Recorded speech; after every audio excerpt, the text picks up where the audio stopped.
Virtual court hearings, should we use them all the time? Today, we've been using virtual court hearings for a year and a half. Should we abandon millions of years of biological communication technology for an imperfect system based on virtual court hearings? I think the answer is no. The intrusion of virtual court technology is the next point.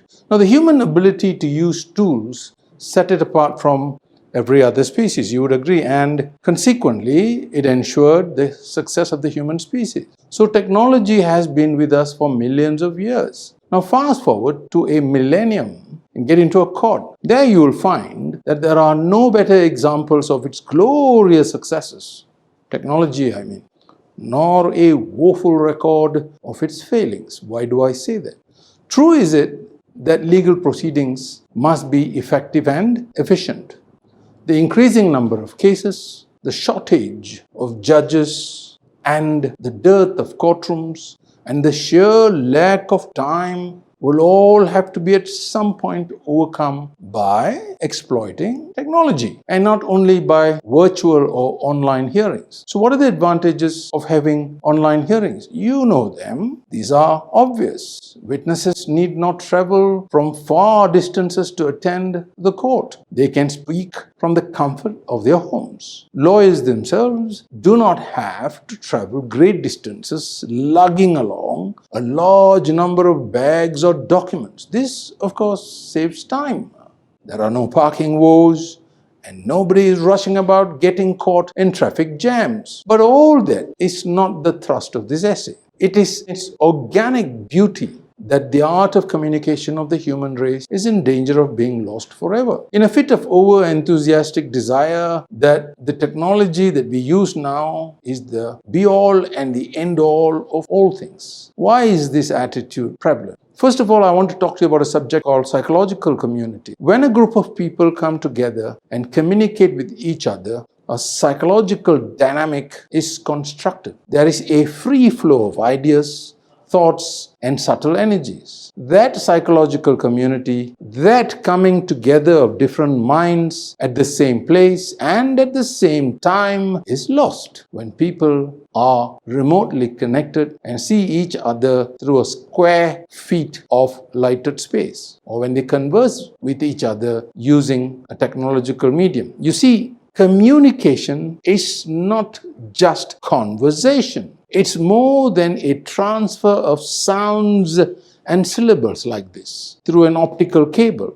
Now let's deal with non-verbal signals. When a person converses or is listening to a composition, they speak either by their silences or by the language of their bodies in an online hearing. You will accept that. These non-verbal signals are difficult to detect. The slight shifting of the shoulders, the inclination of the head to the one side or to the other, the movement of the eyebrows, their interaction with people sitting next to them, eye contact, their leaning forward or backward when an idea is spoken about, and the general movement of the body, all that is completely obscured in a virtual hearing setting. Ask any practicing lawyer who is an experienced litigator. Ask any experienced judge. Now it's well established that non-verbal signals give away a person's internal messaging system. In an online hearing, all that is lost. The psychologists explain it in fancy words. We shall not go into that. The point is this: it's bad for the parties, the judges, and the overall development of the law. What's the argument on the other side? First, age is synonymous with experience. Has it occurred to you that it's an aged population? Judges, lawyers, appeal court personnel that make decisions for society at large. In any endeavor, the young provide energy and resources. It has always been this way, whether today or 700 years ago or in the eons to come. And therefore, the most important people in any system are the elderly who wield power. So it is in the judiciary and in the legal profession. It is the elders in the judicial bodies and the legal profession who, in the microscopic world of each case and the macroscopic world of the judiciary, by their accumulated wisdom, by their learning, by their practical experience, they drive and they determine the progress of a case and justice in the judiciary. In a larger context, they also determine the growth of the law and its development. Older members of the bar and the bench may find it more difficult to adapt to the changing nuances of unfamiliar technology. There is a danger that a technology may not be able to be grasped by the decision maker, and one who may have no aptitude for it, then with him technology is simply useless. I remember a friend buying the latest iPhone for his father. The father, 80 years of age, complained of him not being able to use it because he was not familiar with its menu. This is technological inertia. Many of our elders have only less than a superficial understanding of the apps such as Skype, Zoom, or WebEx. They require extensive training, and that too in an environment where the software is constantly changing and new apps compete for dominance. So what went wrong? We all used WordStar in late 1980s. We now use Microsoft Word, Pages, and other documents. We write more, cut down more trees, and today's argument, at least to me, it makes less sense. Some mistakes simply cannot be made. All users of technology need to err. It is from these mistakes that we learned after all. But in using technology, we cannot accept errors made by decision makers which will result in injustice. And therefore, why take the risk of using poorly understood technology in cases involving fundamental rights or commercial interests worth billions of US dollars? There is a lack of security in online communication systems. Where documents are being transmitted in cyberspace during a hearing, it may be intercepted or sabotaged during transmission. That would complicate matters for the litigants and the courts. The medium of communication is no longer pure air. The medium of communication and conversation or electronic signals running through fiber optic cables are controlled by one or two or a series of powerful private companies. They are bodies so vast and over which neither the executive, the government, nor the judiciary have any control. If that body itself is being sued, what guarantee is there that these bodies would not be eavesdropping on private conversation between judges or trying to control or at worst subvert online court hearings? Let's deal with another subject. Technology actually wastes greater time. In the old days, we looked up a point in the legal indices or the journals. We counsel were often confronted with the need to examine perhaps 10 cases on a point. These days, the electronic journals throw up 1,000 answers to a simple query. I still get more hits than I can deal with in an hour.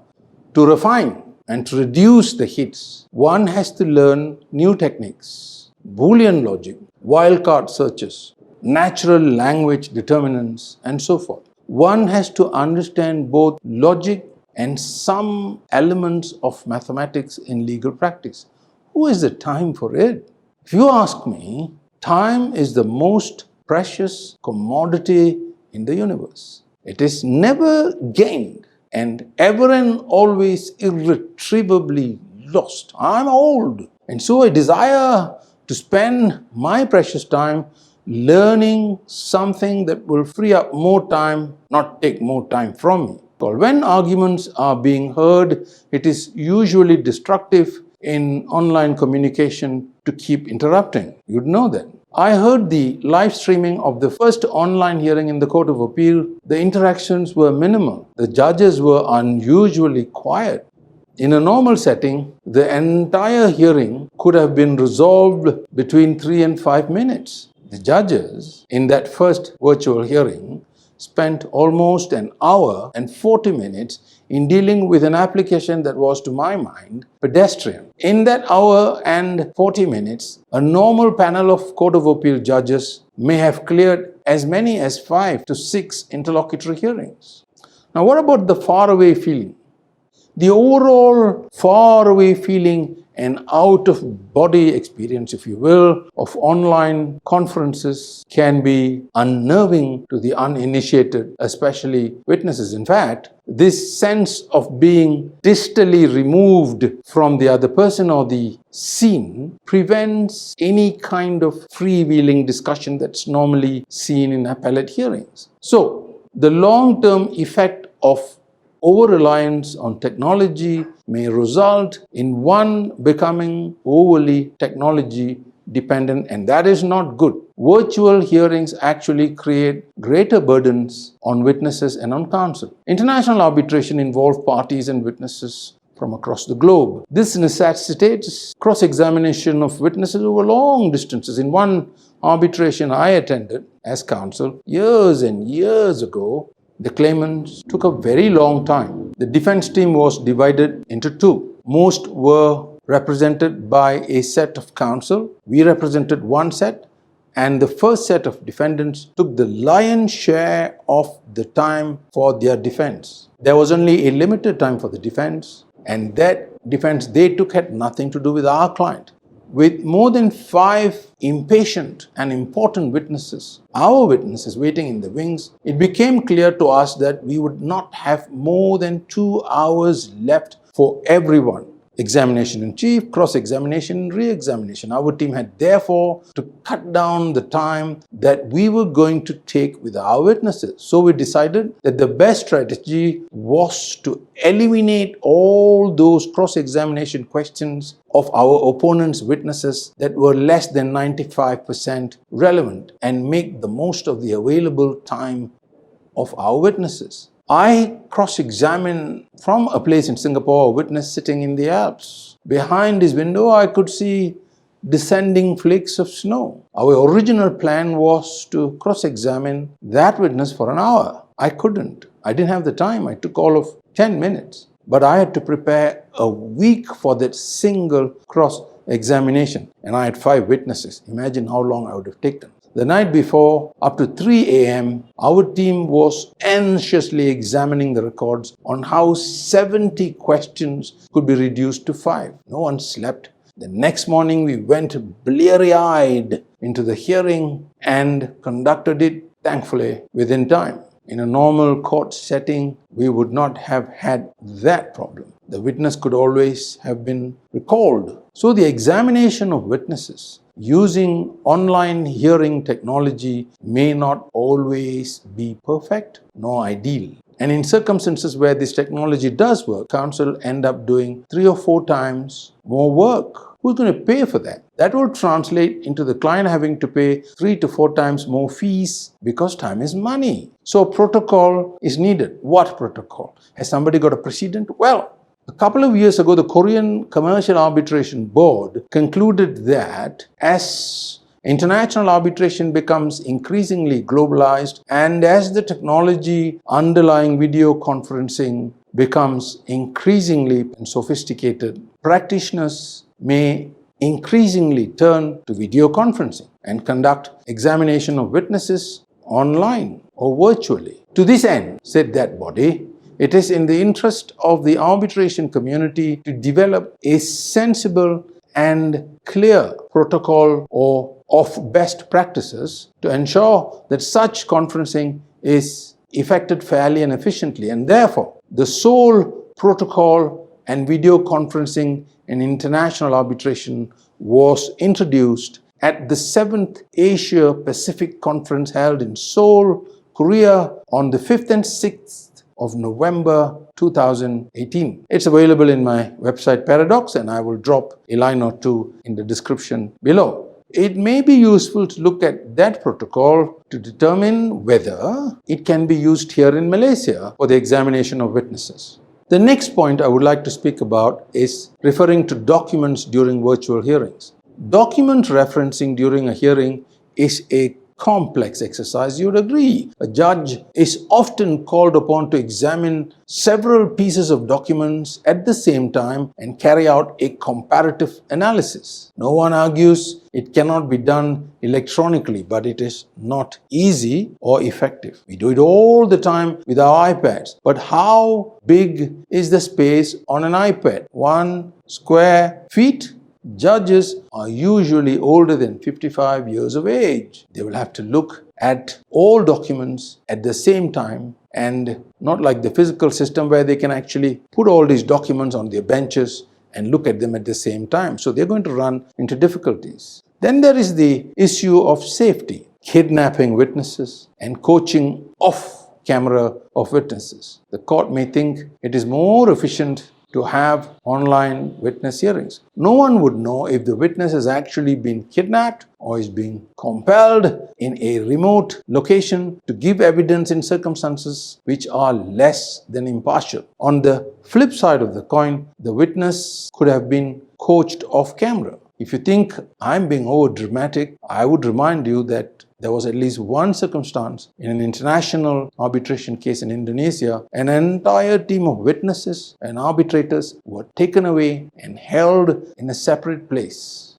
The less I say about it, the better. Do not think it has not been repeated elsewhere. So, next one is the quality of hearings will be compromised. In the old days, the courts relied only on oral hearings. In the early 1980s and 1990s, this was substituted with written arguments, and their problems started. Lawyers began to send in reams and reams of paper arguments. During actual arguments, it became clear the judges had not had the time to read these submissions, and it's not their fault. If I had 2,000 pages of documents to read a week, I would ignore written submissions if I were a judge and proceed directly to the introduction in the written submission and then to the conclusion and then try and understand what was in it. I might leave out the rest of this written drivel because most of it is what it is. I might, wouldn't you? Or would you read 4 or 5 reams of repetitive nonsense leading nowhere? A blind man in a dark room looking for a black cat that's never been there. The judges were then forced to cut down arguments. They would reduce proposition to a 1-line or 2-line argument. What do you mean to ask as counsel, a judge might say, is whether X really translates into Y, don't you? Mr. Justice Edgar Joseph Jr. in the Supreme Court was a champion of that phrase. And so the arguments would proceed on this repurposed 1-line proposition. Just sorting out who meant what takes too long, and so everyone took a long time. One Indian Supreme Court judge, you know who he is if you're a lawyer, famously said, "I never read arguments. I would turn on my hearing ear only in court." I do not know if our judges would be so sanguine.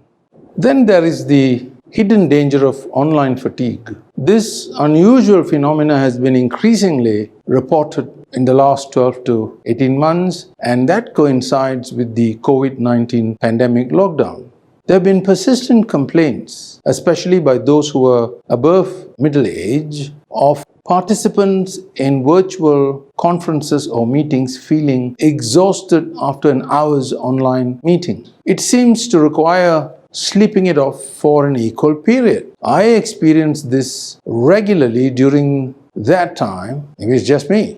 But what about the biology of the human organism? The human person is the most advanced technology ever created. The human mind is a complex thing to the small extent that they are understood.